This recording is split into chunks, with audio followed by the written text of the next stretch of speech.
guys, good morning. Shana Robinson from Wellness A to Z, and I am here with my good friend Wendy Guyot, who is one of the most legendary people I have ever met in my life. She lives in Mongolia, and the reason I wanted to talk to her today is that she has lived in other places on the planet and is constantly traveling, and I wanted to know from her a little bit about life in Mongolia, and also how does she find wellness when she's traveling so much in places that may not have a gym or a yoga studio or, you know, healthy foods that we know accessible. So thank you so much for doing this. And we're on my rooftop. It's like 6:45 in the morning and it's gorgeous. A little chilly, but good morning. Thank you so much. Thank you for having me. Cheers. Cheers. We're having our adaptogenic mushrooms. So you live in Mongolia. I want to hear a little bit more about that, and how do you make wellness part of your routine there? Okay, well, I am lucky because I live in the capital city. So, like any kind of urban area, there are more options than you would find in the countryside. So one of the first things I do when I move, when I'm deployed to a new place, is try to find a gym. Usually something for Pilates or yoga. In this case, I was able to find a gym that has a lot of cardio machines, a swimming pool, as well as Zumba, which is one of my favorite things, and yoga. I do love your Zumba. How do you take yoga? How do you take these classes in like a completely foreign language? With a grain of salt and a lot of humor, I think. Yeah. I think a lot of it is that you just have to prioritize the exercise and put all of your insecurities aside. So, in my Zumba class, I'm in the back row. I'm easily 15 to 20 years older than everybody else that's going to the class. I don't understand what the teacher's saying. I don't understand the music. So I go to the back row and I dance.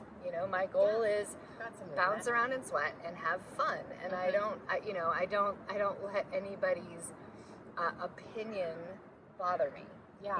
There's definitely a little bit of, in developing countries, wellness is, particularly like access to gyms is something that is only available to the wealthy. Yeah.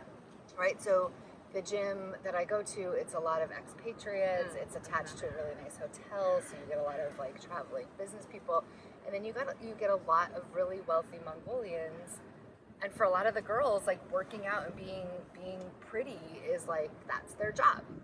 And so I'm glad they're good at their job. I have a pretty intense day job. I do my thing, and I just try not to care about being like good at Zumba or bad at Zumba. I care about being there. Yeah, it doesn't matter. I think it's good that you're getting the movement and you're not letting this like crazy language barrier stop you. Like you don't speak Mongolian. Right. You do speak fluent Russian, but that's another subject for Different. another. Yeah, it doesn't help in the classes. I think with yoga and Pilates, because I've been practicing for so many years, for me, it's at this point, particularly with mat Pilates, it's pretty intuitive what flows from one thing to another. Again, I'm in the back row primarily so that I can kind of keep my eyes on people that do speak the language. Yeah. Every once in a while you get to a place where they say that they've got bilingual teachers, and I give it a try, but my teacher in Mongolia, she gets left and right mixed up, and she gets foot and hands mixed up, which makes yoga really tricky. So I'm actually better off going to a class where I don't understand the language, but where I can figure out the flow. And then in some ways the relaxing voice becomes even more relaxing because I'm not actually listening to anything she's saying. I'm just hearing this sort of gentle, flowy.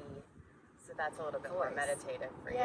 Yeah. I'm like, okay, well, I really literally am checking out. Yeah. And even if I'm in the wrong, like sometimes I open my eyes and realize that I'm in a pose that's different than everybody else's. I do that in like English speaking classes. So I'm and I'm like, okay, well, you know what? This is the pose that my body needed to be in now. So my body's in this right now. I love that. I think that's an absolutely amazing mindset. It's kind of like I'm here being for intuitive. Me. Yeah, which I think is super important.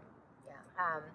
So another thing is meeting people. And so I know you were telling me a little bit about hash. So not sheesh, but what hash? Not that kind of hash. So yeah, so what is hash, real quick? So it's a social club called the Hash House Harriers, and it was actually started like 50 or 60 years ago in Malaysia, and now there's chapters all around the world. There's chapters in the States, probably here in LA. I wouldn't be surprised. I wouldn't be surprised. But it's essentially sort of modeled after these old sort of drinking, hunting games that British people played, where you've got a group of people called the Hares who are setting the trail, and then you've got the hounds that need to find them and follow the trail. And so in Mongolia, it's a great way to actually get out of the city.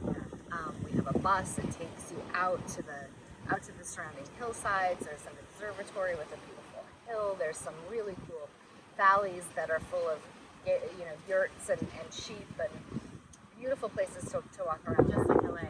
Just like LA. Exactly like LA. Literally. With all the people. And so, you go and the hares they use splotches of flour to set the trail. They try to make false trails. And then there's kind of traditional ways that, like, when you get to one of the markers, you shout on, and everybody behind you shouts on. And we do it so that there's walking options and running options, and that's just been. And then you kind of circle up at the end and have beers and chat, and it's really, I would say it's probably 2/3 of the time you're being social, and 1/3 of the time you're actually outside exercising, but you're meeting. I've met some really interesting people. I've gotten involved in kind of the management of the process, the management of the club. So I've met so many people that way. I mean, it is every time I move to a foreign country, kind of building community is a pretty key priority, and it's in some places, I'm an international aid worker. I do development work, and so there's certain places where even before I land, I know that I'm going to know all kinds of people. Amman, Jordan is a regional hub for everything that's going on in the Middle East, and so before I even got off the airplane, I had 40 messages from people that were like, "Oh my God, you're moving here." Amman, Jordan. I mean, Mongolia is not the hub, right? Mongolia isn't the hub, and I think just as we are wrapping things up, we're keeping this as a microdose. What are some of the maybe 2 or 3 things that you would tell people that do travel a lot, that may not necessarily have roots in a specific place for a very long time? Right. Like, what are some, I mean, I do. It's true. I live in the capital city, and so I can establish a routine that's very similar to like when I lived in New York or when I lived in Portland. How would the you gym, find the grocery those things store, like that? Like how can they find those things, and how would they find like a hash group? I mean, social media helps. I wrote Zumba Mongolia into Facebook, and they've got a Facebook page. In a lot of developing countries, to be frank, people are not. A lot of companies and businesses don't have web pages. They use social media in the same way that a lot of people here use websites, right? So because designing is expensive, a lot of it is very English focused. Facebook is easier and it's bite sized, right? So if you're running a Pilates studio in Mongolia, you'll post your schedule on your post. You'll post your schedule for the week, and then anybody who's looking to find the yoga class goes to that. There's no website. There's not a lot of landlines. People are only on cell phones.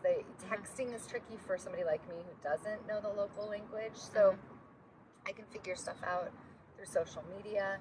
And then I guess you just you ask around.